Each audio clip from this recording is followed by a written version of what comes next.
ভুল না করলে কি শেখা যায়? আমিও করেছি। প্রচুর ভুল করেছি। ভুল করেছি বলেই হয়তো জানি না কতটা কি ঠিক করতে পেরেছি। তবে আমার মনে হয় যে সেকেন্ড টাইম ফিগার মেকিং করে ১ম বারের থেকে কিছুটা বেটার করতে পেরেছি। কিছুটা না, অনেকটাই। তো ভুল করতে করতেই মানুষ শেখে। আমিও এই স্ট্রাকচারটা রেডি করতে গিয়েও অনেক ভুল করেছি। কিছুটা হয়তো তোমরা এই ভিডিওতে দেখতেই পারবে। তো কালকে আমি শর্ট ভিডিও পোস্ট করে বলেছিলাম আমি একটা মেকিং ভিডিও দেব। তো আজকে আমি ফুল ভিডিওটা নিয়ে চলে এসেছি। দেখো এখানে ফিগার মেক করছি, ওই যে বললাম সেকেন্ড টাইমের মতো। ফেসটা আমি ভিডিও করতে পারিনি পুরোটা, তো নেক্সট টাইম চেষ্টা করব ফেসের ভিডিওটাও দেওয়ার। তো দেখো এখানে আমি বডির ওপরের পোর্শনটা রেডি করে তারপর আস্তে আস্তে হাতটা রেডি করে নেব। তো এক সাইডে হাতটা কিন্তু আমি মোটামুটি রেডি করে নিয়েছি, যেহেতু এই মূর্তিটি আমি করব কৃষ্ণকালী মূর্তির ওপর।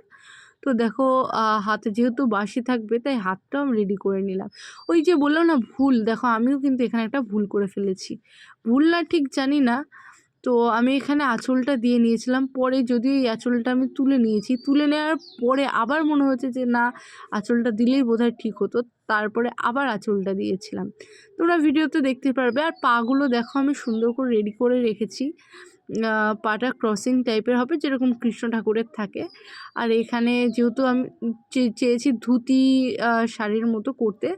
দেখো বলেছিলাম না আঁচলটা তুলে ফেলবো, আমি কিন্তু তুলে ফেলেছি। তারপরে চুলটা দিতে গিয়ে মনে হলো না আঁচলটা দিলেই বোধহয় ভালো হবে, তাই আবার আঁচলটা দিয়ে নিলাম। যদিও আগের আঁচলের থেকে এই আঁচলটা একটু বড় হয়েছে আর একটু সরুও হয়েছে। তারপর দেখো দুই সাইড দিয়ে ওড়না বের করে দিয়েছি আর চুলটাও কিন্তু করে দিয়েছি। এবার হাতের চুড়িগুলো মানে গয়নাগাটি পরিয়ে দেওয়ার পালা। দেখো হাতের চুড়ি টুড়ি কিন্তু আমি পরিয়ে দিয়েছি, আর হাতে যেহেতু বাঁশি থাকবে সেরকম পোর্শনও রেডি করে নিলাম।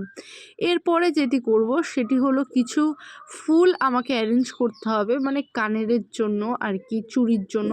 তো দেখো সেটা আমি কাটারের মাধ্যমে কিন্তু কেটে নিয়েছি, আর কানের দুই সাইডে হালকা আঠা দিয়ে, হ্যাঁ আঠা দিয়েছি তার কারণ হলো ওপরের পোর্শনের ক্লেটা কিন্তু শুকিয়ে গেছে, না হলে আঠা না দিলেও হতো। তো দেখো এখানে মালাটাও করে নিয়েছি।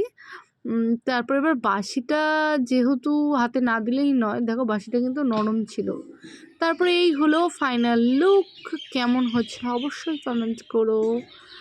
আর যদি ভালো লাগে চ্যানেলটা সাবস্ক্রাইব করে দিও, লাইক কমেন্টও করে দিও। তো চলো আজকের মতো এই অবধি।